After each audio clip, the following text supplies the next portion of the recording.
Euskal Herriko Unibertsitateko Kultura Zientifikoko Katedraren Zientziaren Historia.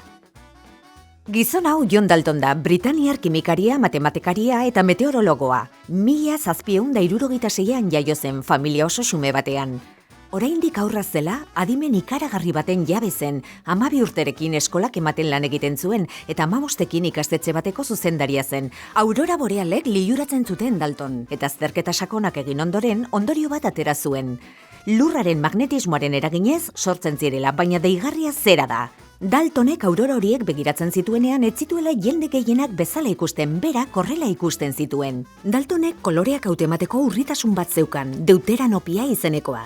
Harentzat arrosa eta urdina oso antzekoak zirelako jabetu zen horretaz. Berak horrela ikusten zuen mundu guztiarentzat urdina zen kolorea.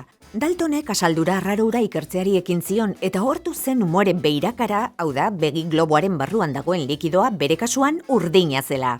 Ezin zuenez frogatu, Daltonek zientziari eman zizkion bere begiak.